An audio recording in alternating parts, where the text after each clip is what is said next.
ओम सहनाववतु सहनौ भुनक्तु सह वीर्यङ्करवावहै तेजस्विनावधीतमस्तु मा विद्विषावहै। ओम शान्तिः शान्तिः शान्तिः।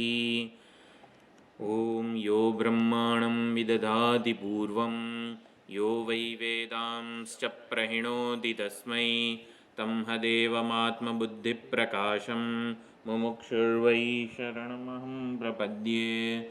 ओम शान्तिः शान्तिः शान्तिः। हरिः ओम श्रीगुरुभ्यो नमः। हरिः ओम। सदाशिवसमारम्भां शङ्कराचार्यमध्यमाम् अस्मदाचार्यपर्यन्तां वन्दे गुरुपरम्परां वन्दे गुरुपरम्पराम्।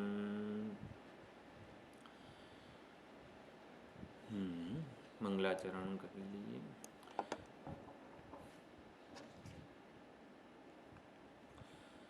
तपः प्रभावाद्देव प्रसादाच्च ब्रह्मः श्वेताश्वतरोऽथ विद्वान् अत्याश्रमेभ्यः परमं पवित्रं प्रोवाच सम्यग् ऋषिसङ्गजुष्टम्। यस्य देवे परा भक्तिः यथा देवे तथा गुरौ तस्यैते कथिता ह्यर्थाः प्रकाशन्ते महात्मनः। श्वेताश्वतरते स्वस्ति वेदशाखाप्रवर्तिने ब्रह्मज्ञानं स्वशाखोत्थं भिक्षां यच्छाद्यनो मुने। श्वेताश्वतरमन्त्राणां ब्रह्मार्थोपनिषद्गिरां पुण्यकृत्पुण्यतीर्थानां षडध्यायविराजिताम् अवच्छेदत्रयातीतनिर्मलज्ञानमूर्तये मनोगिरां विदूराय दक्षिणामूर्तये नमः। निगमान्तप्रदीपाय निस्सङ्गसुखसंविदे संसारतापनोदाय विद्याश्रीपतये नमः। प्रत्यस्ताखिलभेदाय जगद्विभ्रमसाक्षिणे ज्ञानोत्तममुनीन्द्राय नमः प्रत्यक्सुखात्मने।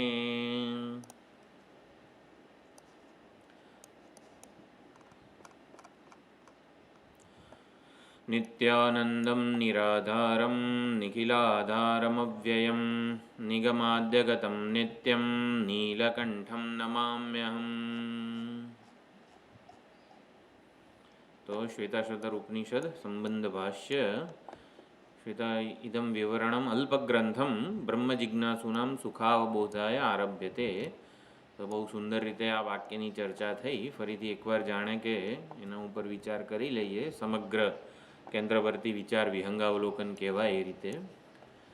चित्त सदानंद अद्वितीय ब्रह्म स्वरूपोपी आत्मा એટલે આ આત્માનું સત ચિત્ત અને આનંદ સ્વરૂપ અદ્વિતીય બ્રહ્મ સ્વરૂપ જે પારમાર્થિક સ્વરૂપ છે ત્યાંથી કંઈક વસ્તુ એવી ઘટે છે અનિર્વચનીય વસ્તુ કે માયાને લીધે એ પોતાને આવી રીતે જીવ માને છે.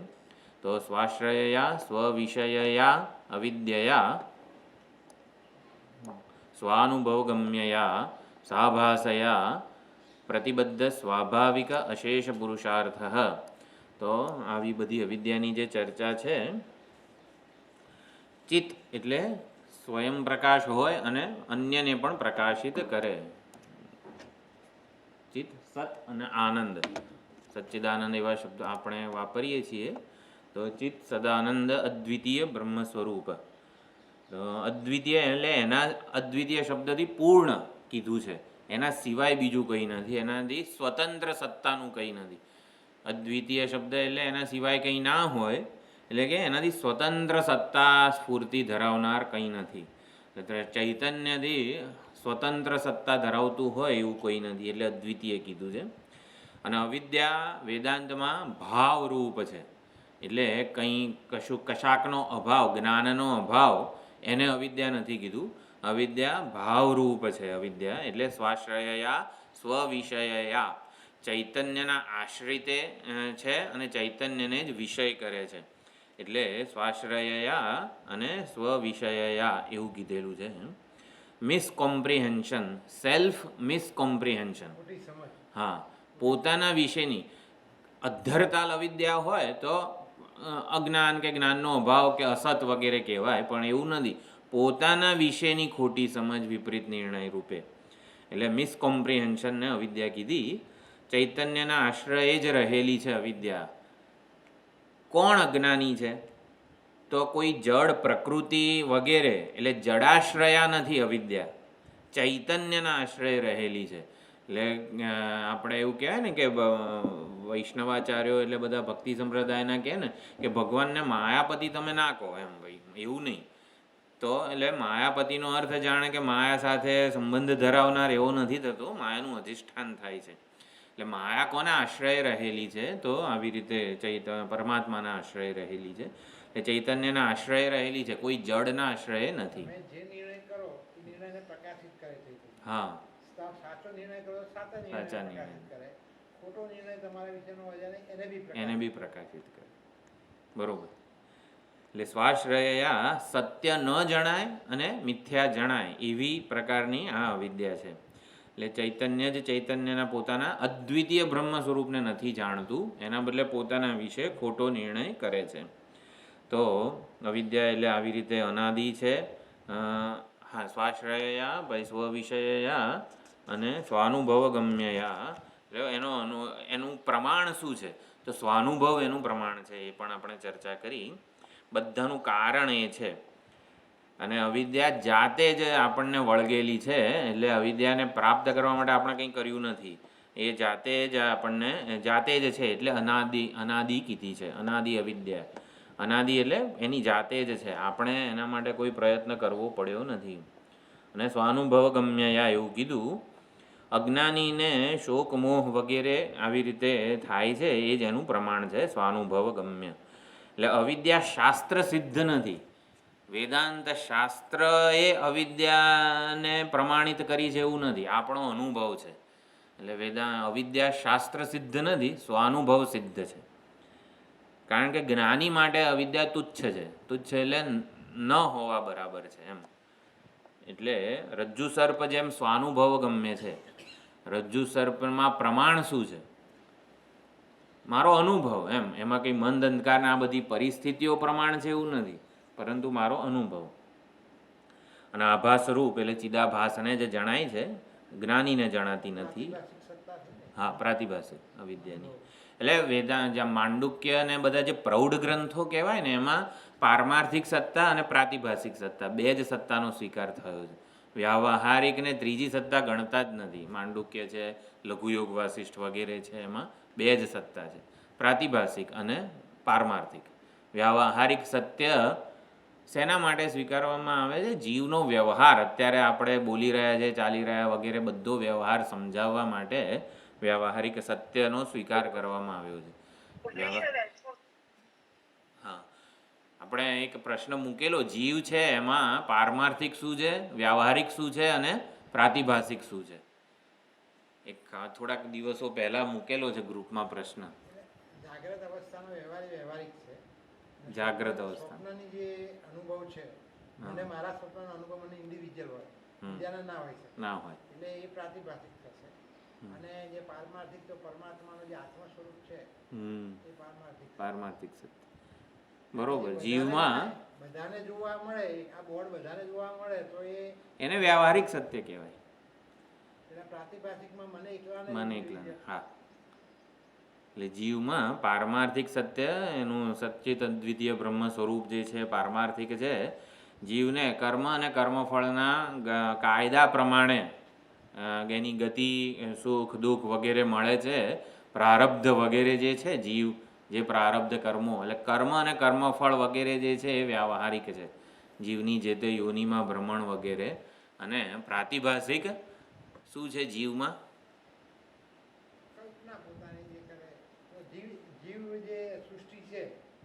જીવ સૃષ્ટિને આપણે આમ શું કહીશું? સ્વપ્ન કહીએ, કલ્પના કરીએ, આપણે અધ્યારોપ કરીએ છીએ. બીજું કંઈ? પોતાનું આખું વ્યક્તિત્વ. હા, એટલે આમ જરાક બરોબર છે. આપણું પ્રાતિભાસિક છે આપણું વ્યક્તિત્વ. હું મને ઋષિ માનતો હું એ પ્રાતિભાષિક છે. એટલે કર્તૃત્વ ભોક્તૃત્વ પ્રાતિભાષિક છે જીવમાં, એ સાચું નથી. દેહાભિમાન પ્રાતિભાષિક છે. પ્રાતિભાષિક એટલે શું? ઓલા પ્રતિબિંબની જેમ હોય, માત્ર જણાય, એના નામની કોઈ વસ્તુ ના હોય. જેમ કે હું અરીસા સામે ઊભો હોઉં તો ભાઈ એના માટે સ્પેશિયલ ચા બનાવવી ના પડે. એટલે ખાલી દેખાય છે. 100 અરીસા હોય તો 100 પ્રતિબિંબ, એને પ્રાતિભાષિક સત્તા કહેવાય. તો પ્રાતિભાષિક એટલે હોય નહીં અને જણાય, કોકના લીધે જણાય. તો એવું શું છે મારામાં? તો મારું પોતાનું સાચું ના હોય, પણ કોઈક ઉપાધિ વગેરેને લીધે મારામાં જણાતું હોય કર્તૃત્વ ભોક્તૃત્વ, આ બધું પ્રાતિભાષિક છે. આખું વ્યક્તિત્વના આગ્રહો, ઈચ્છાઓ ને બધું. ખાલી કર્મ ને કર્મફળ વ્યવહારિક છે. એમાં વ્યવહારિક કાયદાઓ પિક્ચરમાં આવે છે. હા, 13મા અધ્યાય. એટલે વ્યવહારિક આ જે સત્ય, હિંસા વગેરે બધા મૂલ્યો પણ વ્યવહારિક છે. એ વ્યવહારમાં પ્રવર્તમાન મૂલ્યો અને ભાવનાઓ. મૂલ્યો અને ભાવનાઓ એટલે વચ્ચે ફરક શું છે? મૂલ્યો એ પ્રવર્તમાન ઓલી છે, વ્યવહારિક સત્તામાં પ્રવર્તમાન વાસ્તવિકતા છે. એને અનુરૂપ જીવન જીવવું હોય ને તો ઈશ્વરાર્પણ ભાવના, પ્રસાદ બુદ્ધિની ભાવના, સમત્વ બુદ્ધિની ભાવના, ચૈતન્ય એક જ છે જાણે કે એવી ભાવના. એટલે મૂલ્યો છે, જગતમાં પ્રવર્તમાન છે, સત્ય, હિંસા વગેરે. એને અનુરૂપ જીવન જીવવા માટે આપણે એક પ્રકારની વૃત્તિ સેવવી પડે, એને ભાવના કીધેલી છે. એટલે મૂલ્યો અને ભાવનાઓ વગેરે બધું વ્યવહારિક સત્તામાં છે. હા, તો શું છે? મૂળ સ્વભાવ જે છે ઢંકાઈ ગયો છે, આભા સ્વરૂપ. એટલે અવિદ્યા વડે જ અપૂર્ણતા કલ્પાઈ છે, એવું પણ કીધું. જો આપણે આમાં જોઈએ સ્વાનુભવ ગમ્યયા સાભાસયા, તો શું છે? પ્રતિબદ્ધ સ્વાભાવિક અશેષ પુરુષાર્થ. તો અવિદ્યાને લીધે અને પ્રાપ્ત શું છે? હવે વિશે સ્વાનુભવ ગમ્ય થયું. પ્રતિબદ્ધ સ્વાભાવિક અશેષ પુરુષાર્થ પ્રાપ્ત અશેષ અનર્થ અને અવિદ્યા પરિકલ્પિતૈ એવ સાધનૈ ઇષ્ટ પ્રાપ્તિમ મન્યમાન. તો અવિદ્યાને લીધે આપણો સ્વાભાવિક અશેષ પુરુષાર્થ છે એ ઢંકાઈ ગયો છે. એટલે પુરુષાર્થ એટલે શું? ધર્મ, અર્થ, કામ અને મોક્ષ. તો ધર્મ, અર્થ અને કામ આ ત્રણ જે છે એ જીવન જીવવા માટે વ્યવહાર પૂરતું એનું મહત્ત્વ છે. અને મોક્ષ એ જીવન ધ્યેય છે આપણું. બરાબર? તો અશેષ પુરુષાર્થ જે છે એમાં ધર્મ, અર્થ, કામ, મોક્ષ કઈ રીતે ઢંકાયા છે? તો આ રીતે આપણે મોક્ષ જે છે જીવન ધ્યેય બનવું જોઈએ. ધર્મ, અર્થ અને કામ જે છે એ વ્યવહાર પૂરતું, જીવન નિર્વાહ પૂરતું એનું પુરુષાર્થપણું છે. એટલે જ્યાં લગી આત્મા તત્વ ચીન્યો નહીં ત્યાં લગી સાધના સર્વ જૂઠી, એવું કહેવાય છે ભજન જે છે. તો આત્મતત્વને જાણીએ નહીં ત્યાં સુધી બધી સાધના જૂઠી. એટલે પોતાને કરતા ભોગતા માનીને જે કરીએ ને એ બધું ખોટું છે. આત્મા તત્વ એટલે આત્મા કરતા ભોગતા છે વગેરે, આપણા આત્માના સાચા સ્વરૂપને જાણીએ ને તો બધી સાધનાઓ સાર્થક છે. પોતાને કરતા ભોગતા માનીને ગમે તેટલા યજ્ઞ, દાન, તપ કરીએ તો એનું કોઈ ફળ નથી. એટલે અવ્યવસાયાત્મિકા બુદ્ધિ અને વ્યવસાયાત્મિકા બુદ્ધિ. તો જે કંઈ પણ કરીએ એમાં યોગ બુદ્ધિ હોય વ્યવહારિક, અને આપણે જે શ્રવણ મનન નિધિધ્યાસન કરીએ એમાં પણ.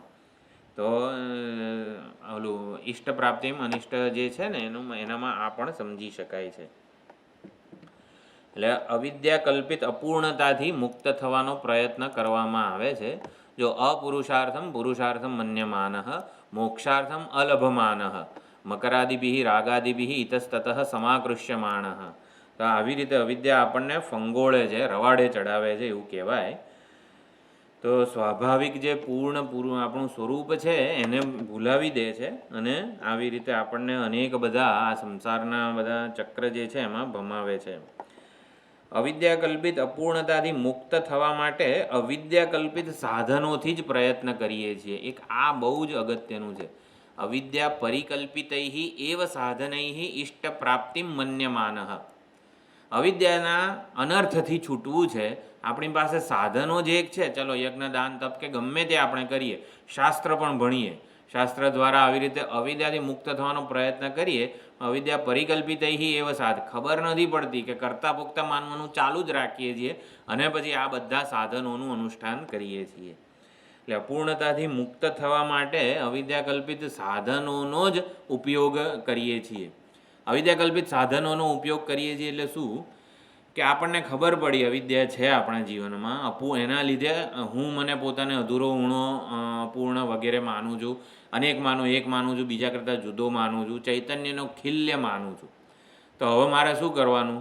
તો પોતાના વિશેની સમજ બદલ્યા વગર આપણે શાસ્ત્ર ભણીએ, ચલો કર્મયોગ કરીએ વગેરે, જે કંઈ પણ કરીએ, યજ્ઞદાન તપથી માંડીને ધાર્મિક જીવન જીવીએ, ત્યારે કરતા ભોગતા માનવાનું તો ચાલુ જ રાખાય છે, દેહાભિમાન ચાલુ જ રાખીએ છીએ વગેરે.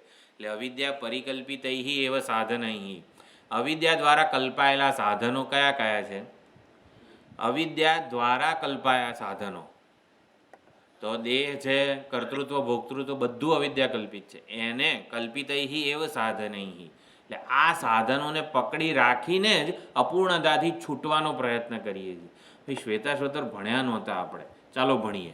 શેના માટે શ્વેતાશ્વતર ભણવાનું? અપૂર્ણતાથી છે. શ્વેતાશ્વતર ભણ્યા વગર હું મને અપૂર્ણ માનું છું, બધા જો આ બહુ સુંદર ભાષ્ય છે, ચાલો ભણવું જોઈએ. એટલે ગમે તે આપણે કરીએ એમાં અપૂર્ણતાથી છૂટવાનો જ આપણો હેતુ હોય છે. અપૂર્ણતાથી છૂટવા માટે શું કરીએ છીએ?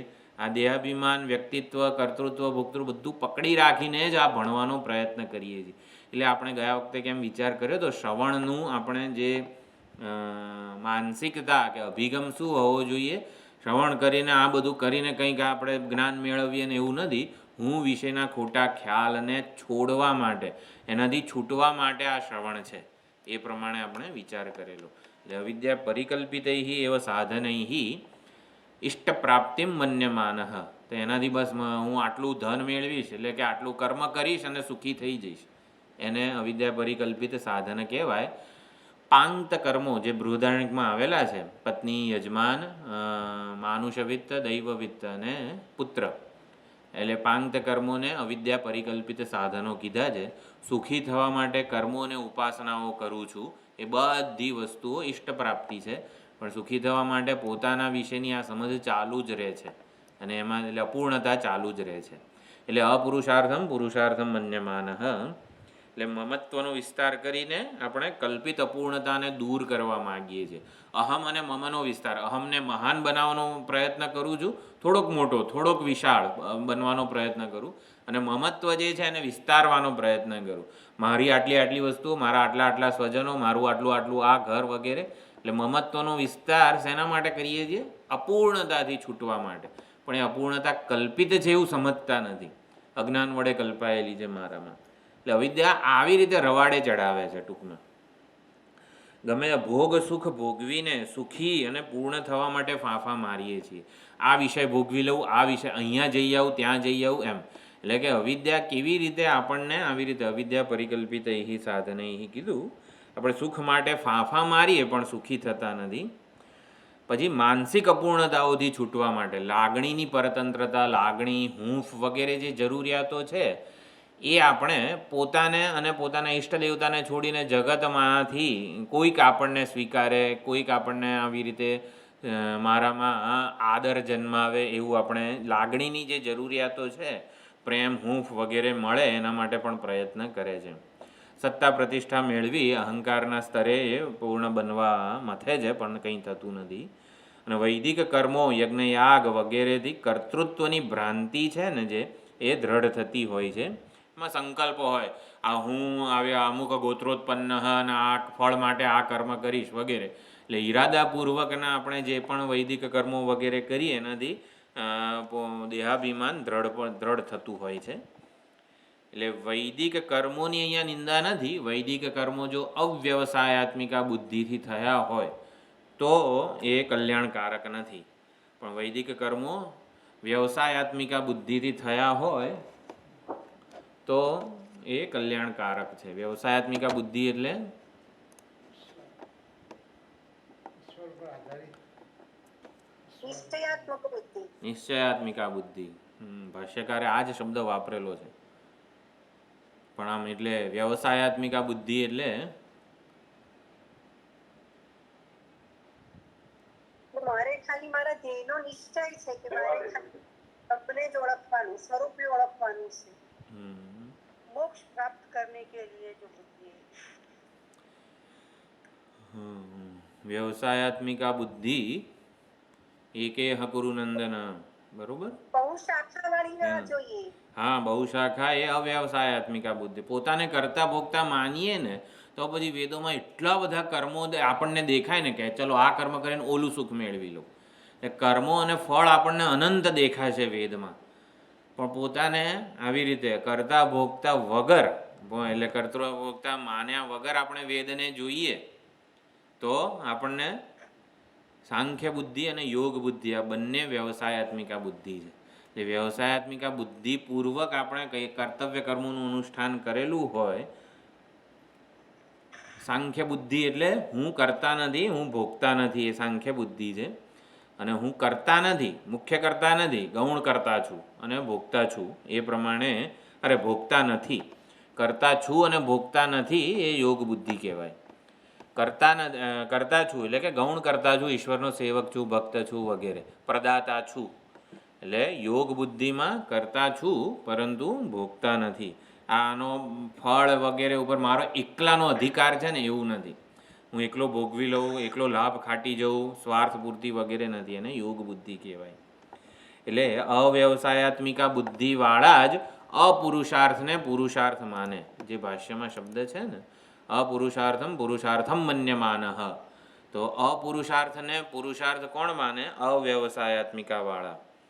એટલે વ્યવસાયાત્મિકા બુદ્ધિ હોય તો પુરુષાર્થ જ એના માટે યથાર્થ પ્રતીત થાય. એટલે ધર્મ અર્થ કામ જીવન નિર્વાહ પૂરતા હોય અને જીવનનું ધ્યેય બનવા માટે તો મોક્ષ પુરુષાર્થ જ છે.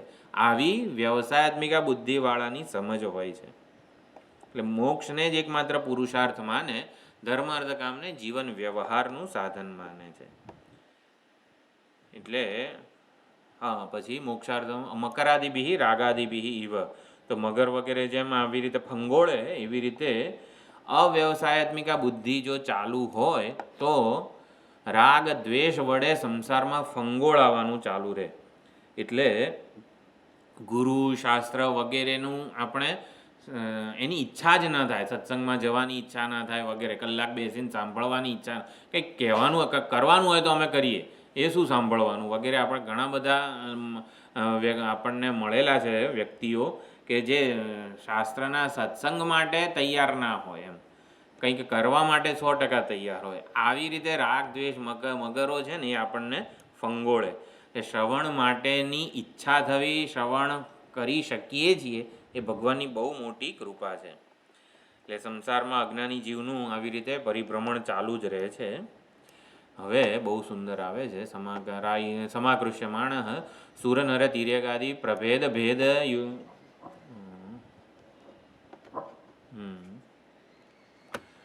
યોનિષુ બ્રાહ્મણ. હા, હવે આવે છે સંચરણ, એટલે સંચાર થાય છે. પછી કેના બી સુકૃત કર્મણા, આ બહુ અગત્યની વસ્તુ છે. અહીંથી એનું પ્રાકૃતમાંથી સંસ્કૃત બને છે એ પોતે. ક્યારેક પુણ્યકર્મોનો ઉદય થાય, જો આ વસ્તુ પંચદશીના પહેલા ચેપ્ટરમાં બહુ સુંદર રીતે કીધેલી છે.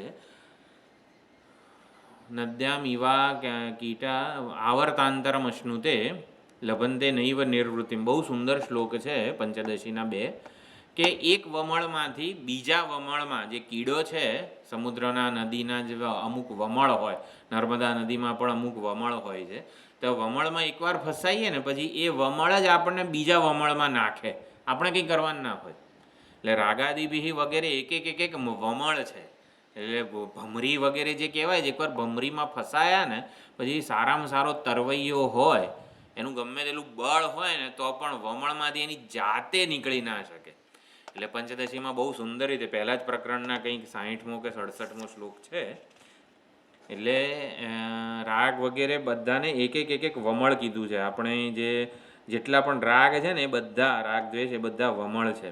એટલે પોતાની શક્તિથી આપણે એ ભમરીમાંથી વમળમાંથી બહાર ના નીકળી શકીએ, ભમરીના વેગથી ફંગોળાઈએ, ફેંકાઈએ અને બહાર નીકળીએ ને ત્યાં બીજી ભમરી હોય જ, બીજું વમળ હોય એમાં ઘૂસી જઈએ. એટલે આવી રીતે તો હવે કરવાનું શું? આપણી શક્તિથી જો આપણે મુક્ત ના થવાનું હોય તો કેના બી સુકૃત કર્મણા, તો ક્યારેક કોઈક નિષ્કામ પુણ્યકર્મોનો ઉદય થાય ત્યારે દરેકે દરેક વમળ અહીંયા કીધા છે. અભિમાન છે, ઈર્ષ્યા છે, ભય, લોભ, સુંદરતાનું, બળનું, ગમે તે દરેકે દરેક અભિમાન છે આપણામાં, જે આટલું ભણેલો છું કે ગમે તે, ટૂંકમાં એક એક વમળ છે એવું સમજવાનું. જેમાં જેમાં આપણને અભિમાન છે ને એક એક વમળ છે. એટલે એમાંથી આમાં જીવન પસાર થઈ જાય છે પણ બહાર નીકળાતું નથી. જ્યારે અભિમાન પોષાય નહીં ત્યારે શું કરે છે? અભિમાન પોષીને જ આમ સામાન્ય જે પ્રાકૃત મનુષ્ય હોય એ આવી રીતે મુક્ત થવાનો પ્રયત્ન કરે, પરંતુ અભિમાન પોષાય નહીં ને ત્યારે અપૂર્ણતાથી છૂટવા માટે બધા તામસિક વગેરે આધાર લે. તામસિક આધાર એટલે નશો વગેરે, એનાથી અપૂર્ણતાથી છૂટવાનો એ પ્રયત્ન કરે છે. અજ્ઞાની જીવ ક્યારે લભંતે નૈવ નિર્વૃત્તિમ, ક્યારે નિરાદ એને મળતી નથી. કેના બી સુકૃત કર્મણા, તો કેના બી સુકૃત કર્મણા, કોઈક સત્કર્મ વડે ઈશ્વરનો અનુગ્રહ વગેરે પ્રાપ્ત થાય, પ્રસન્નતા મળે તો બ્રાહ્મણાદિ અધિકારી શરીરમ પ્રાપ્ત. અધિકારી શરીર એટલે બ્રહ્મ વિદ્યાનું શ્રવણ મનન નિધિધ્યાસન કરીએ તો એનું ફળ મળે એવું અધિકારી શરીર કહેવાય. અધિકારી શરીર એટલે કંઈક કરીએ એનું ફળ મળે, ફળ સાથે આપણો સંબંધ સ્થપાય એવું શરીર હોય એને અધિકારી શરીર કહેવાય. તો બ્રહ્મવિદ્યાનું ફળ પ્રાપ્ત જ છે, પણ પ્રાપ્ત ફળને ભોગવી શકે ને એવા શરીરને અધિકારી શરીર કહેવાય. બ્રહ્મવિદ્યાનું ફળ મોક્ષ, તો જીવન મુક્તિ આપણને આવી રીતે સ્વરૂપે પ્રાપ્ત જ છે, તો પ્રાપ્ત ફળના માલિક બની શકીએ અને ક્લેમ કરી શકીએ એવું શરીર આપણને પ્રાપ્ત થાય તો અધિકારી શરીર કહેવાય. ઈશ્વર કૃપાથી મનુષ્યત્વ, મુમુક્ષુત્વ વગેરે બધું આપણામાં જન્મે, મહાપુરુષનો સંશય વગેરે થાય. એટલે પ્રાકૃત શરીર અને સંસ્કૃત શરીર, આમાં અધિકારી શરીર શબ્દ વાપરેલો છે એટલે સંસ્કૃત શરીર. આપણે વિચાર કર્યો કે પથ્થર પડેલો હોય પ્રાકૃત કહેવાય, શિલ્પી એને ઘડે અને મંદિરમાં મૂકે, ગર્ભગૃહમાં આખી પ્રાણ પ્રતિષ્ઠા થાય, તો એ પ્રાણ પ્રતિષ્ઠિત જે વિગ્રહ છે એને સંસ્કૃત કહેવાય. તો પ્રાકૃત શરીરમાં ભોગતા ભાવ પ્રધાન હોય. જો ભોગતા ભાવ શબ્દ સપ્તાન્ન બ્રાહ્મણનો છે, ભોગતા ભાવમાંથી ઉપર ઉઠાડવા માટે જ આ કર્મો અને ઉપાસનાઓ વગેરે છે. એટલે પ્રાકૃત શરીર એટલે ભોગતા ભાવ, ભોગતા ભાવ એટલે પશુ ભાવ, કે બસ હું ભોગવવા માટે જ આવેલો છું. તે ભોગતા ભાવ વાળું શરીર એટલે જેમાં આવેગોનું પ્રાધાન્ય હોય, આવેગાત્મક જીવન હોય, એને પ્રાકૃત શરીર કે પ્રાકૃત કહેવાય. અને અધિકારી શરીર એટલે સંસ્કૃત શરીર. સંસ્કૃત શરીર એટલે શાસ્ત્રનો અભ્યાસ આપણે કર્યો હોય, શાસ્ત્ર અને ગુરુના અનુશાસનમાં જે જીવન જીવે. એટલે શાસ્ત્ર અને આચાર્યો અમુક સંસ્કાર આપે આપણને, કે રાગ અને દ્વેષ પૂર્વકના જ આવેગોપૂર્વકનું જે જીવન હતું ને એ હવે ધીમે ધીમે એ ભોગમય, ભોગ પ્રધાન જીવન હતું આવેગોવાળું, પરંતુ હવે એ પોતાને કર્તા માને છે. જો ભોગતા ભાવ એટલે પશુ ભાવ, પશુ ભાવ એટલે રાગ આવેગાત્મક જીવન, એને પ્રાકૃત શરીર કીધું. સંસ્કૃત શરીર એટલે શું? કર્તા ભાવ, કે હું કરતા છું. કરતા છું એટલે મારે કર્તવ્યો, નૃયજ્ઞ અને બધા જે 5 યજ્ઞો વગેરે કીધા છે એ બધા યજ્ઞો વડે સૃષ્ટિને, આ ઈશ્વરને કંઈક પાછું પ્રદાન કરવાનું છે, ઉપકાર કરવાનો છે. બહુ ઉપકારો લીધા છે તો હવે પાછો વળતો ઉપકાર કરવાનો છે, તો આને કર્તા કહેવાય. બરોબર? હા, કર્મયોગ કરવાનો. હા, એક્ઝેક્ટલી, બરોબર. એટલે શાસ્ત્રના સંસ્કારોવાળું, આચાર્યોના સંસ્કારોવાળું જીવન, સંસ્કૃત શરીર. શાસ્ત્રો આચાર્યો વગેરે કહે છે કે કર્તા બનો, પહેલાં કર્તા બનો, પછી સાત્વિક કર્તા બનો અને પછી કર્તૃત્વને આવી રીતે ભ્રાંતિ છે, જ્ઞાન વડે એવું જાણો. તો આ પ્રમાણે જે શાસ્ત્રના સંસ્કારો હોય એને અધિકારી શરીર કહેવાય. એટલે અધિકારી શરીર પ્રાપ્ત કરીને ઈશ્વરાર્થ કર્તવ્યોનું અનુષ્ઠાન આપણે કરીએ, કર્મયોગ વગેરે. અધિકારી શરીરમાં રાગ દ્વેષ ના હોય એવું ખરું? આપણને અધિકારી શરીર પ્રાપ્ત થયું, સાત્વિક રાગ દ્વેષ હોય. એ સાત્વિક દ્વેષ એટલે કેવો હોય? એટલે આ દારૂ પીવાનો મને દ્વેષ હોય એ સાચું જ છે. હા બરોબર. દ્વેષ નહીં કરવાનો, રાગ દ્વેષ નહીં રાખવાના, એવું બધું ના હોય. રાગ દ્વેષ જોઈએ, બરોબર ને? કોઈ માંસ ખાવા આપે આપણને તો એનો દ્વેષ કરવાનો ને અમે આ માંસનો. એટલે આપણા રાગ દ્વેષ શાસ્ત્ર સંમત હોવા જોઈએ, આવું સ્વામીજી કહે છે. એટલે શાસ્ત્ર સંમત રાગ દ્વેષ હોવા જોઈએ. રાગ દ્વેષથી છુટકારો બધું એવું જ આપણે સાંભળીએ છીએ. રાગ દ્વેષ શાસ્ત્રમાં જે કીધું હોય ને એ ગમવું જોઈએ. શાસ્ત્રમાં આવી રીતે સેવા ભજન આરાધના ઈશ્વરની કીધેલી હોય એ ગમવી જોઈએ, અને શાસ્ત્ર સંમત રાગ કહેવાય. શાસ્ત્રમાં દારૂ બારૂ બધાનું સેવન ના કરો, નિષિદ્ધ શાસ્ત્ર નિષિદ્ધ જે હોય ને એના માટે દ્વેષ હોવો જ જોઈએ. એટલે શાસ્ત્ર સંમત રાગદ્વેષ હોય. એટલે અધિકારી શરીરમાં રાગદ્વેષ તો હોય, પણ શાસ્ત્ર સંમત રાગદ્વેષ હોય. અને સામાન્ય રીતે જે વ્યવહારમાં રાગદ્વેષ જે કહેવામાં આવે છે, તયોર્ન વશમાગચ્છેત. જો રાગ અને દ્વેષ એ પૂર્વના સંસ્કારો પ્રમાણે ઉદ્ભવવાના છે, અનાદિકાળના. પણ આપણા મુમુક્ષુ સાધકની એ ઓલી છે કે એ તયોર ન વશમાગચ્છેત, એને વશ થતો નથી. એટલે રાગદ્વેષથી છૂટવા માટે જે કર્મનું અનુષ્ઠાન વગેરે કરે છે. તો અહીંયા સુધી છે ને, એટલે કેનાપી સુકૃત કર્મણા, એટલે ત્યાં સુધી એની પહેલાં સુધી જીવની બંધ દશાનું નિરૂપણ થયું કે ચિત્ત સ્વરૂપ અદ્વિતીય હતો, છતાં પણ આવી રીતે કેમ મગર વડે આમ તેમ ફંગોળાતો હતો. અને પછી કેનાપી સુકૃત કર્મણા એ મુક્તિની યાત્રા છે. એટલે કેનાપી સુકૃત કર્મણાથી આગળ જેટલું વર્ણન છે એ મુક્તિની યાત્રાનો આરંભ બતાવેલો છે. એટલે ઈશ્વર કૃપાથી પ્રાકૃતમાંથી સંસ્કૃત બને, અધિકારી શરીર મળે, મોક્ષ યાત્રાનો આરંભ થાય. રાગ દ્વેષ ઈર્ષ્યાલોભ વગેરે અનેક આવર્તો છે, બધા એને ભૂંગળી કે ભમરી કહેવાય. એમાંથી બહાર નીકળે કઈ રીતે? પંચદશીમાં તો કીધું છે કે એના શું છે એ શ્લોક, કેમ આપણે આમાં બતાવવું હોય ને તો બતાવી શકાશે. એક સેકન્ડ. હા,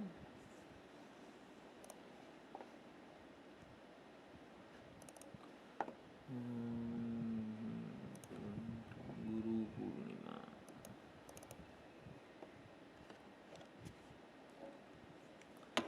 પંચદશીનો છે ને આ શ્લોક બહુ આમ સુંદર છે.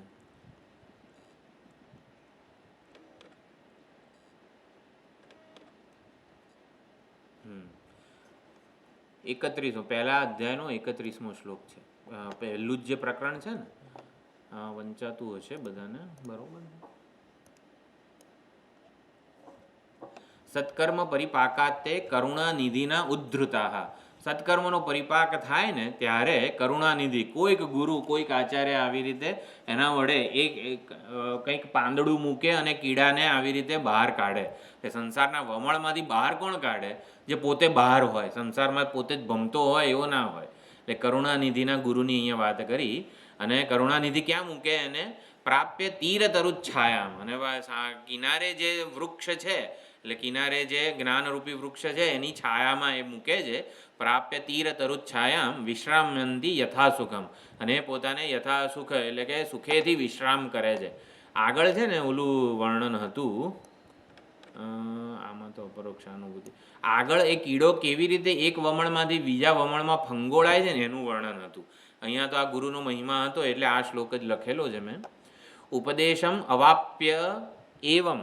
તો ગુરુ પાસેથી ઉપદેશ પ્રાપ્ત આચાર્યાત તત્વદર્શિન, તત્વદર્શી આચાર્ય પાસેથી તત્વમસી વગેરે ઉપદેશ પ્રાપ્ત કરીને પંચકોશ વિવેકેના, પંચકોશ અવસ્થાત્રય વિવેક, બધી વેદાંતની પ્રક્રિયાઓ જે છે, અધ્યારોપ અપવાદ, જાગ્રત એટલે સુષુપ્તિ, અવસ્થાત્રય વિવેક વગેરે, એ બધાથી લભંતે નિર્વૃત્તિમ પરામ, એ પરાનિર્વૃત્તિને પ્રાપ્ત થાય છે. તો આ પંચદશીમાં બહુ સુંદર રીતે બતાવેલું છે. તો કેનાપી સુકૃત કર્મણા સુધીનું આ જે છે એ બંધ દશા, અહીંથી મુક્ત દશા. ઈશ્વરાર્થ કર્માનુષ્ઠાનેન અપગત રાગાદિમલઃ. રાગ દ્વેષથી છૂટવાનો એક જ ઉપાય અહીંયા બતાવ્યો. આપણા કર્તવ્યોને ઈશ્વરાર્થ, ઈશ્વર પ્રસન્ન થાય ને એ રીતે આપણે કરીએ તો રાગ દ્વેષથી છુટકારો મળે. પછી સુંદર રીતે વૈરાગ્ય વગેરેનું અહીંયા દર્શન કરાવ્યું. અનિત્યત્વાદિ દર્શનેન ઉપેત્યાચાર્યમ ભોગ વિરાગ. બરોબર. એટલે એ પછી એની યાત્રા આવી રીતે શરૂ થાય છે. વિવેક, વૈરાગ્ય અને એ પ્રમાણે એનામાં આવે છે.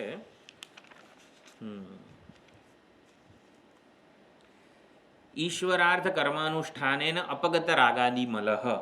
તો કર્મો કરીએ અને ફળ એનું લાગે નહીં, ફળ આપણને ચોંટે નહીં, એના માટે ઈશ્વરાર્થ કર્મો કીધેલા છે.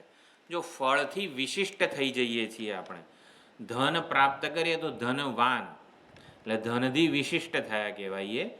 કંઈક સંગીત વિદ્યા, આપણે સંગીત વિદ્યા ભણીએ તો સંગીતકાર, તો સંગીતથી વિશિષ્ટ થઈ ગયા કહેવાય.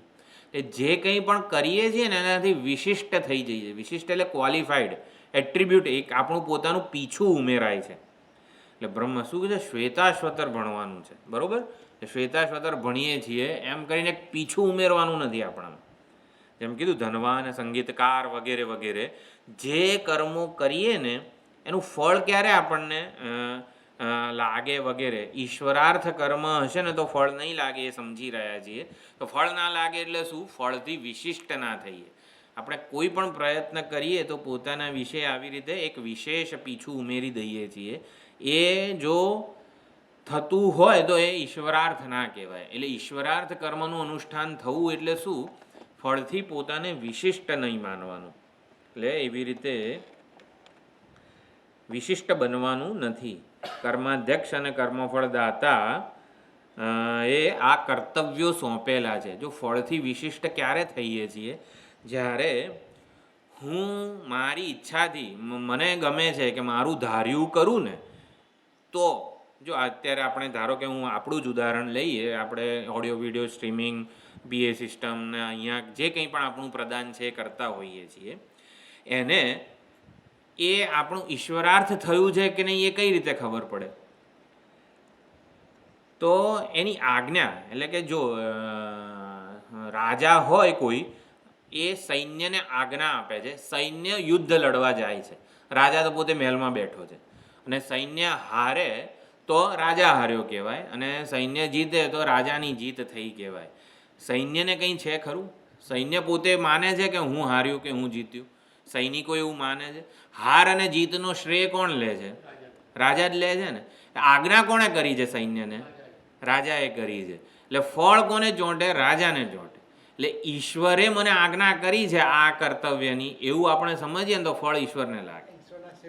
હા, એટલે આપણે આ રાજા અને સૈન્યની આજ્ઞા, એટલે મેં સામાન્ય રીતે છે ને મને આ છે ને ફાવશે, આમાં છે ને બીજું કોઈ ડાયું નથી થતું, એટલે આપણે આ કર્મ કરીએ આશ્રમમાં. આવું છે. જાણે કે ધારો કે એવી માનસિક ગણતરી હોય તો એ રાગ દ્વેષ જ કહેવાય એમ, કે જેમાં કંઈ બહુ સાંભળવું ના પડે એવું આપણે ચાલો કર્મ કરીએ વગેરે.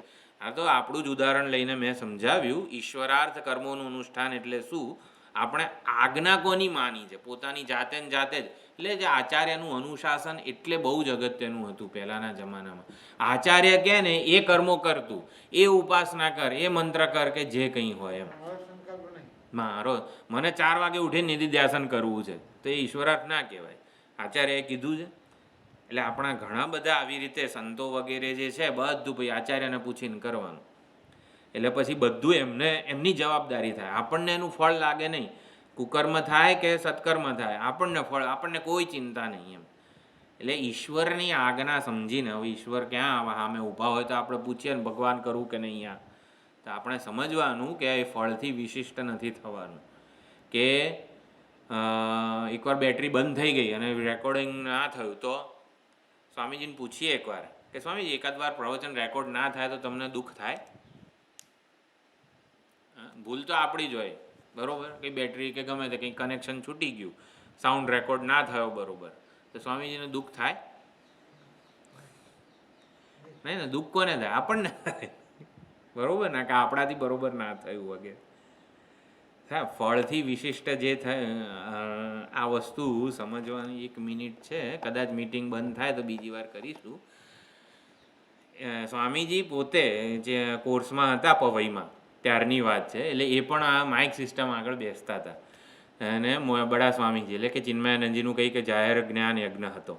અને એમાં આ માઇક વસ્તુ એવી છે ને કે આપણે સેલ બદલ્યો હોય ને બધું ધ્યાન રાખ્યું હોય ને તો ખબર નહીં, એ એકાદી વાર તો આપણે આમ તેમ કંઈક થાય જ. એટલે ચિન્મયાનંદજીના ચાલુ પ્રવચનમાં આવું માઇકને બેટરી કે સેલ બંધ થઈ ગયો, એટલે પછી આખું જે જ્ઞાન યજ્ઞ ચાલુ હોય ને આમ થોડું ડિસ્ટર્બ થાય, એટલે પછી સ્વામીએ જઈને બેટરી બદલી, સેલ બદલ્યો, લપેલ માઇક હોય વગેરે જે હશે. એટલે કંઈક ચિન્મયાનંદજી આમ બોલ્યા કે એટલે આઈ લોસ્ટ એમ, એટલે કે મારી વિચાર પ્રક્રિયા હતી એ જતી રહી એમ, યુ લોસ્ટ મી, એવું કંઈક બોલ્યા કે આવી રીતે. જો બંધ થયું, એક મિનિટ.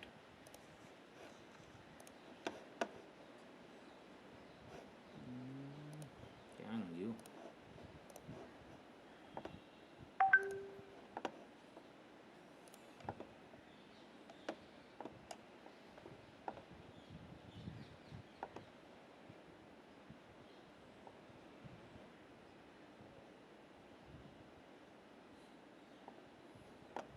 Recording in progress.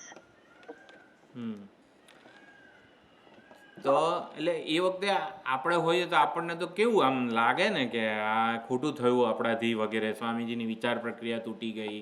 પણ સ્વામીજી એવું કહે છે કે આપણને, કારણ કે માઇક વસ્તુ એવી છે કે ગમે ત્યારે ગમે તે થાય, એટલે એમને એવું નહોતું થયું. ફળ જોડે એ વિશિષ્ટ બન્યા નહોતા. એવો આવું પ્રસંગ કોઈક વાર આપણે એવું હોય ને તો પૂછીશું શિબિરમાં વગેરે, કે બહુ સુંદર રીતે એમણે સમજાવેલું. અત્યારે હું બરોબર કહી નથી શકતો, બહુ વર્ષો પહેલાં મેં સાંભળેલું હતું. એટલે ફળથી વિશિષ્ટ થઈ જઈએ ને તો ઈશ્વરાર્થ કર્મ ન થયું કહેવાય, એ પ્રમાણે સમજવાના છે. એટલે આપણે જેમ કે ફળથી વિશિષ્ટ થવું એટલે શું, આપણે ઘણા આપણે આ બધી રમતો રમે છે ને, માલિક હોય પણ ઓલા આખલાને લડાવે, તો આખલો જીતે તો માલિકને યશ મળે છે, આખલાને કંઈ મળતું નથી. તો એવી રીતે આને આપણે ઈશ્વરાર્થ કર્મ કહી શકીએ છીએ. હાર જીત માલિકની છે, કર્મફળ ઈશ્વરના માથે છે.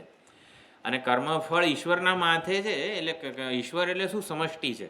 તો સમષ્ટિ કોઈ દિવસ અશુદ્ધ ના થાય, સમષ્ટિ કોઈ દિવસ અશુદ્ધ ના થાય. પાપ કર્મ એટલે પાપ કર્મ થાય નહીં, પણ જનરલી ધારો કે એવું થઈ ગયું તો એનાથી સમષ્ટિ અશુદ્ધ ના થાય. સંકુચિતતા જ પાપ છે, દેહાભિમાન જ પાપ છે, પોતાને ચૈતન્યને સીમિત માનીએ આપણે એ જ પાપ છે. એટલે આપણા કર્મનું ફળ આપણે સમષ્ટિમાં જ્યારે ભેળવી દઈએ છીએ, એટલે ફળ ઉપર પોતાનો અધિકાર માનતા નથી, મમત્વ નથી રાખતા, ત્યારે એ ફળ સમષ્ટિમાં મળે છે. એટલે મોટામાં મોટું સત્કર્મ કહેવાય. એટલે આવી રીતે અંતઃકરણ શુદ્ધ થાય. એટલે ઈશ્વરાર્થ કર્મો જ રાગ દ્વેષથી છૂટવાનો એકમાત્ર માર્ગ છે, એ ચર્ચા થઈ. પછી અંતઃકરણ શુદ્ધ થાય, વૈરાગ્ય, અંતઃકરણ જેવું શુદ્ધ થાય એટલે વૈરાગ્ય છે અથવા તો ભક્તિ છે, એ પ્રમાણે જન્મ લેતું હોય છે. આપણી મગજની, આપણા મનના સંસ્કારો, એને કેમિકલ કહેવાય, કે આપણા મનમાં કઈ વસ્તુ માટે ઢોળાવ એટલે આકર્ષણ છે. વિવેકનું આકર્ષણ, વિવેક જ્ઞાનનું પણ આકર્ષણ હોય અને ઈશ્વર ભક્તિનું પણ હોય.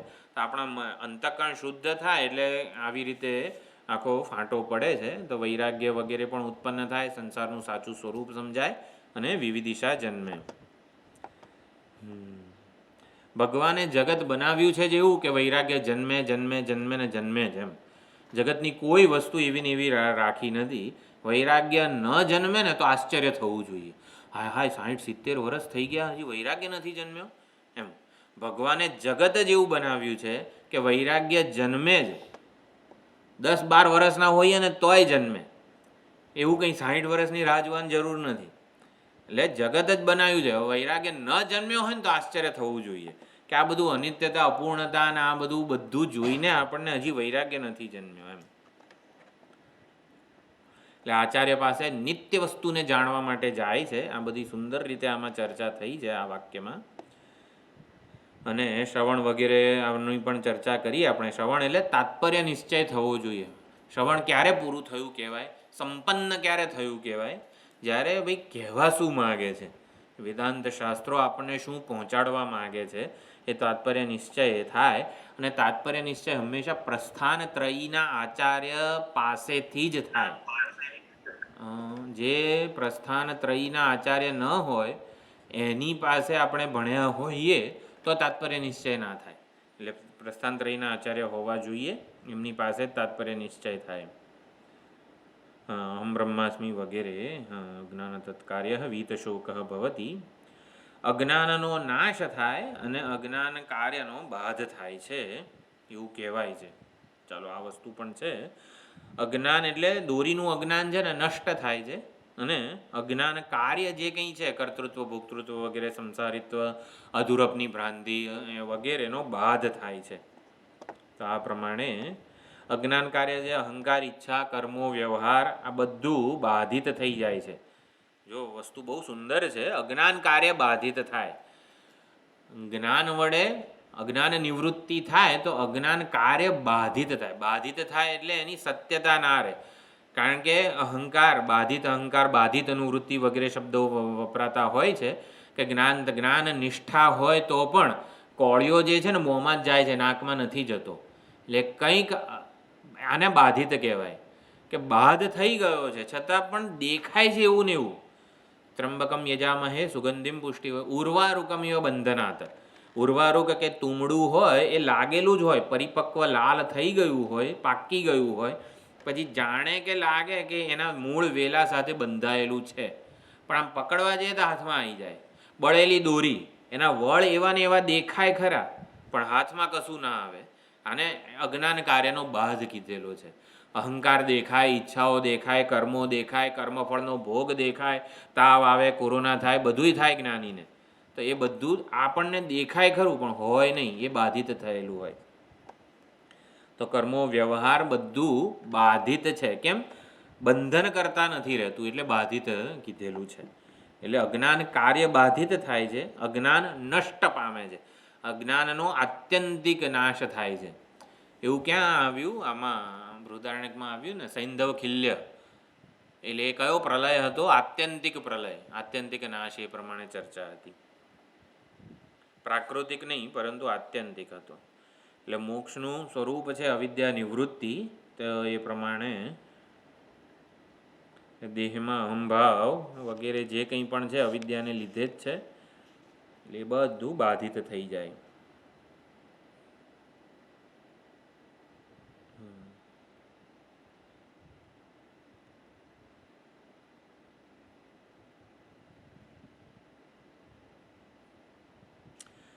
અવિદ્યા સ્વાનુભવ ગમ્ય કીધી છે. તો અવિદ્યા બ્રહ્મમાં છે કે નહીં? તો કે બ્રહ્મમાં છે પણ બ્રહ્મ દ્રષ્ટિમાં નથી. અવિદ્યા બ્રહ્મમાં છે ખરી. સૂર્યને પૂછીએ ભાઈ અંધારું છે ખરું તારામાં? એ તો વ્યાવહારિક સ્તરે છે, પણ અહીંયા તો પારમાર્થિક સ્તર છે. બ્રહ્મમાં એટલે સ્વાશ્રયા જે કીધેલું છે એના માટે જ બ્રહ્મમાં છે પણ બ્રહ્મ દ્રષ્ટિમાં નથી. બ્રહ્મ જ્ઞાનમાં અવિદ્યા નથી, નહોતી અને નહીં હોય એમ. એટલે નાસિત નાસ્તિ ભવિષ્યતિ એ પ્રમાણે બ્રહ્મમાં અજ્ઞ દ્રષ્ટિએ અવિદ્યા જણાય છે. જો હા પાડવાનું પ્રયોજન એટલું જ છે, બ્રહ્મમાં અજ્ઞ દ્રષ્ટિએ અવિદ્યા જણાય છે. એટલે અવિદ્યા કાર્યમાં હુંને આપણે પ્રવિષ્ટ કરીએ તો જ અવિદ્યા જણાય.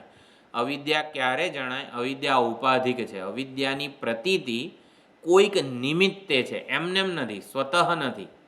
એટલે ચૈતન્ય જ્યારે પોતાને અવિદ્યા કાર્યમાં પ્રવિષ્ટ થઈને જુએ, એ ચિદાભાસ થઈને, ચિદાભાસને જ અવિદ્યા જણાય. આવું આપણે પહેલાં ભણ્યા. એટલે અવિદ્યા કાર્યમાં ચૈતન્યને હુંને આપણે પ્રવિષ્ટ કરીને જોઈએ ને તો જ અવિદ્યા જણાય. અને અવિદ્યા જણાય તો જ દૂર કરાય ને. એટલે આવી રીતે આ સાધક, જિજ્ઞાસુ સાધક જે છે એ આવી રીતે અવિદ્યાની નિવૃત્તિનો પ્રયત્ન કરે છે.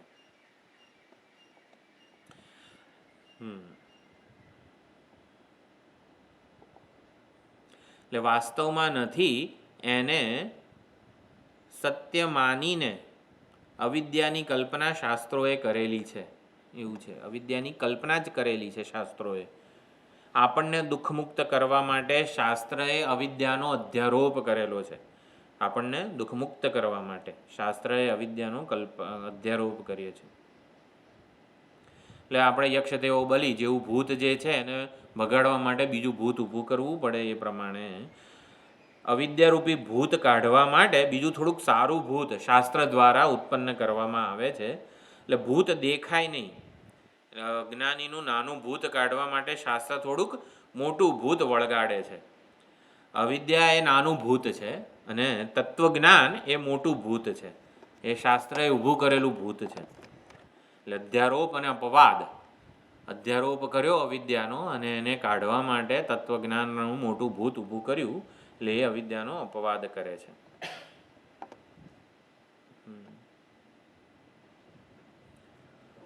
એટલે ઉપનિષદો વગેરે આપણે ભણીએ છીએ એનું પ્રયોજન અનર્થ અવિદ્યાની નિવૃત્તિ એ જ હોવું જોઈએ. એટલે શાસ્ત્ર આપણો જેવો બની ગયો, જીવ બની ગયો. કોણ?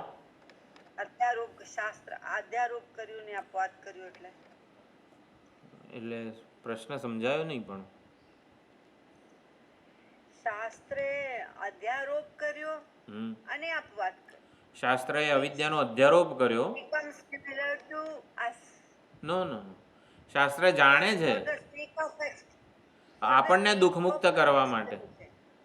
આપણને દુઃખમુક્ત કરવા માટે શાસ્ત્રએ અવિદ્યાનો સ્વીકાર કર્યો છે, અવિદ્યાની કલ્પના કરી છે, અવિદ્યાનો અધ્યારોપ કરેલો છે. એક્ટિંગ કરે છે. હા, એટલે ઓલું ઘોડો ગળી ગયો છે એવું જે માની જ બેઠો છે એના માટે પછી ઘોડો લાવવો પડે. એટલે એ પ્રમાણે મોટું એક ભૂતને કાઢવા માટે બીજું ભૂત ઊભું કરે છે. તત્વજ્ઞાન ભૂત જ છે. એટલે આ બધો જે પ્રમાણ પ્રમેય વ્યવહાર પછી જ્ઞાની માટે એકદમ બાધિત થઈ જાય છે. હા, હું બંધનમાં હતો પહેલા અને હવે મુક્ત થયો, એને વિવેક ચૂડામણીમાં બહુ સારી રીતે નકારવામાં આવેલું છે. બંધન અજ્ઞાન ક્યારે હતું નહીં ને એને મુક્તિ કીધેલી છે. બંધન જન્મ મૃત્યુ અજ્ઞાન ક્યારે હતું જ નહીં એને જીવન મુક્તિ કીધી છે એમ. બરોબર.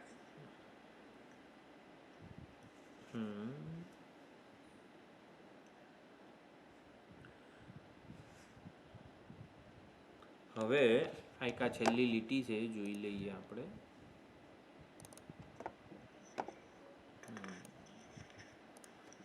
ઉપેત્ય આચાર્ય પાસે જઈને પણ આપણે બ્રહ્માતત્વ વેદાંત શ્રવણાદિના અહમ બ્રહ્માસ્મિ ઇતિ બ્રહ્માત્મ તત્વમ અવગમ્ય. તો વેદાંત શ્રવણ વગેરેની પણ સુંદર ચર્ચા થઈ. શ્રવણથી આપણે આપણા વિષયનો જે ખોટો ખ્યાલ છે એ નિવૃત્ત થવો જોઈએ. એ મુખ્ય ઓલું છે એનું પ્રયોજન. એ ખાસ ધ્યાન રાખવાનું. કશું આપણે વિશિષ્ટ બનવાનું નથી. આટલા ઉપનિષદ ભણ્યો વગેરે વગેરે આપણે વિશિષ્ટ બનવાનું નથી, નિર્વિશેષ બનવાનું છે. આ નિર્વિશેષ બનવાની યાત્રા છે. નિર્વિશેષ બ્રહ્મ બનવા માટે શ્રવણ કરવાનું છે એમ.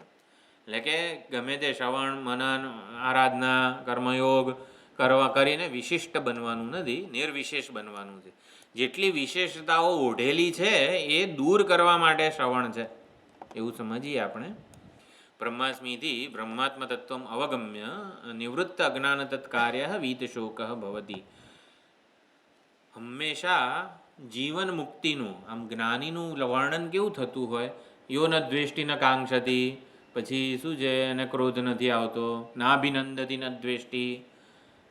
આમ જીવન મુક્તિનું જ્ઞાનીનું છે ને આવી જ રહ્યું. વીતશો તત્ર કો મોહ કશોક, કે શોક નથી કરતો, ક્રોધ નથી કરતો, કામ નથી કરતો વગેરે વગેરે.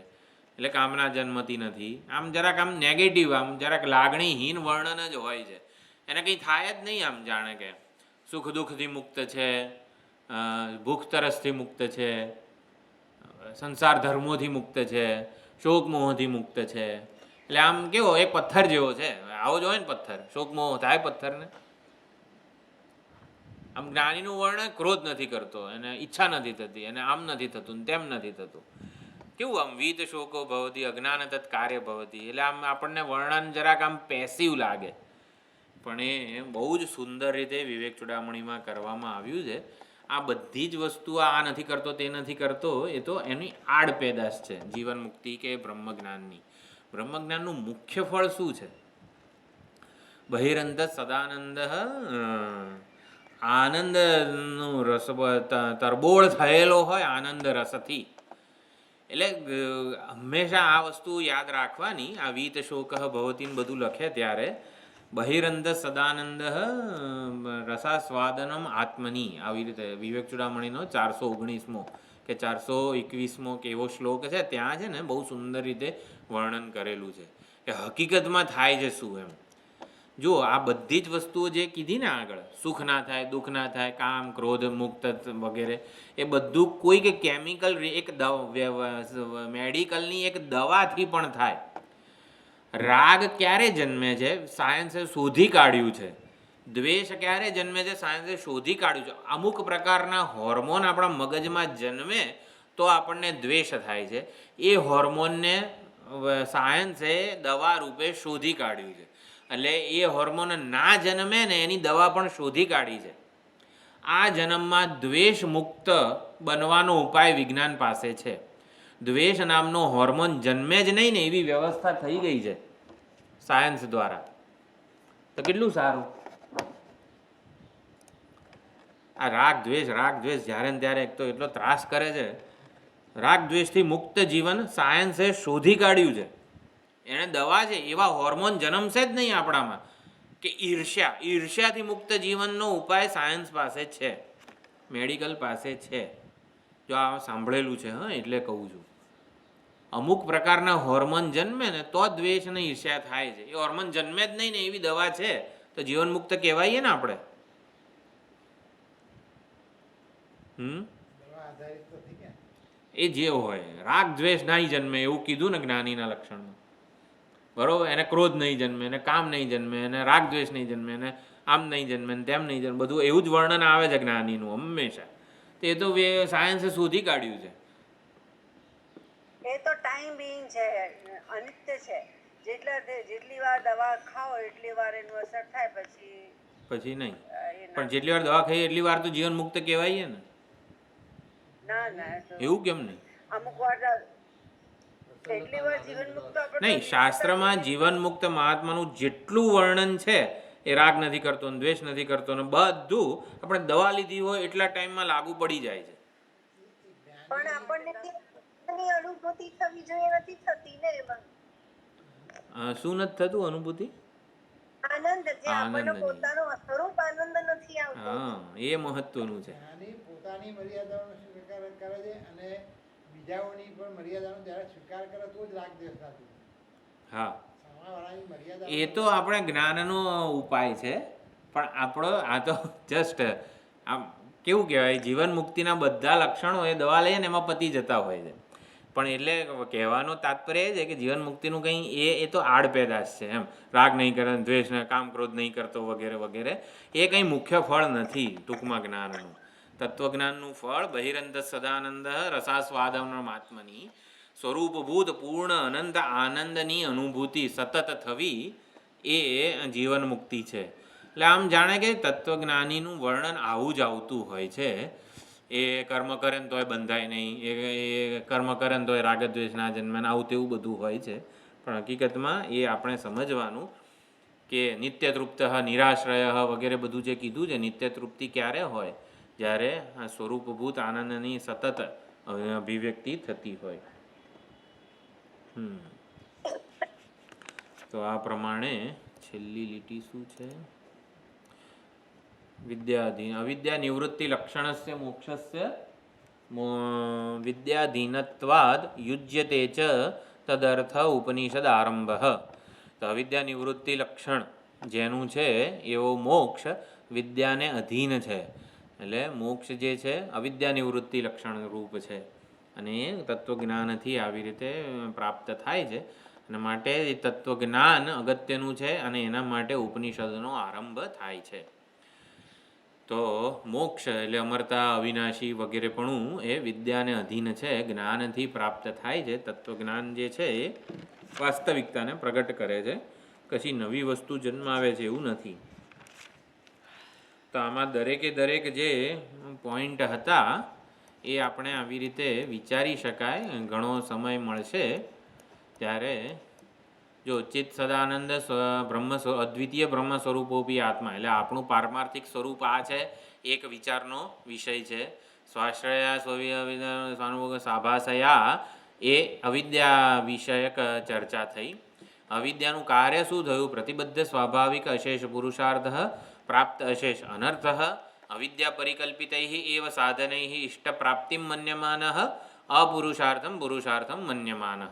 આ અવિદ્યા કાર્ય થયું મોક્ષાર્થમ અલભમાનઃ મકરાદિભિઃ રાગાદિ ઇતસ્તતઃ સમાકૃષ્યમાણઃ સુરનર તિર્યગાદિ પ્રભેદ ભેદિત નાના યોનિષુ સંચરન. એટલે એના લીધે અવાંતર જે બધું થાય છે, એકવાર અનર્થ જન્મે પછી જે થાય વિક્ષેપ જેને કહેવામાં આવે છે, એ આ વિક્ષેપ થયો. વિક્ષેપનું વર્ણન આ થયું. મોક્ષાર્થમ મકરાદિભિઃ વગેરે જે છે એ વિક્ષેપનું વર્ણન થયું.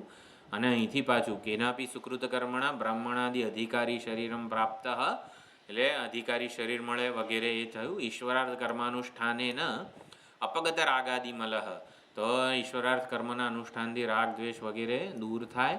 અને પછી વૈરાગ્ય જિજ્ઞાસા વગેરે જન્મે, શરણાગતિ જન્મે. અનિત્યત્વાદિ દર્શને આપણે આના ઉપર પણ વિચાર કર્યો. જગતના ભોગો અનિત્ય છે, વિષયો ક્ષણભંગુર છે. કોના માટે? પોતાને ભોગતા માનીએ ને તો જ આ દોષો આનો સાલે આપણને. એટલે પોતાને ભોગતા માનીને જગતમાં જોઈશું તો બધું અનિત્ય જ જણાશે, ક્ષણભંગુર જણાશે. એટલે જગતનો વાંક નથી, પોતાની આવી રીતે ભોક્તૃત્વ દ્રષ્ટિનો વાંક છે. એટલે પોતાના વિશે આ ભોગ વિરાગ આ બધું અનિત્ય છે, માટે આના માટે વિરાગ એવું નથી. ભોગતા ભાવ માટે વૈરાગ્ય જન્મવો જોઈએ. કે હું મને ભોગતા માનીશ ને તો કોઈ દાડો સુખી નહીં થવું, એને વૈરાગ્ય કીધું છે. ઉપેત્ય આચાર્યમ આચાર્ય દ્વારેણ વેદાંત શ્રવણાદિના બ્રહ્માસ્મિતિ અહમ બ્રહ્માત્મ તત્વમ અવગમ્ય. એટલે આ આખો એક પ્રકારનો ટોપિક થાય અને પછી એનાથી નિવૃત્તિ વીત શોક અજ્ઞાન તત્ કાર્ય. તો આ પ્રમાણે જુદા જુદા બધા મુદ્દાઓ છે. હવે સંબંધ ભાષ્યમાં એટલા બધા આ જે આખી ચર્ચા કરીને એની આપણે વિચાર કર્યો કે આ ભાષ્ય આદિ શંકરાચાર્યજીએ રચેલું છે એવું નથી, એવું ઘણા વિદ્વાનોનો મત છે. કઈ રીતે? કારણ કે આટલા બધા ઉદ્ધરણો આપેલા છે. હવે એટલા બધા ઉદ્ધરણો છે, આપણે વિચાર કરીશું અને થોડું થોડું જોવાનો પ્રયત્ન કરીશું આગળ જ્યારે મળીશું ત્યારે. પણ ઉદ્ધરણો ઘણા બધા છે સંબંધ ભાષ્યમાં, એને ખાલી આમ જાણે કે ઉપર છેલ્લી રીતે જોઈને પણ આગળ વધી શકાશે.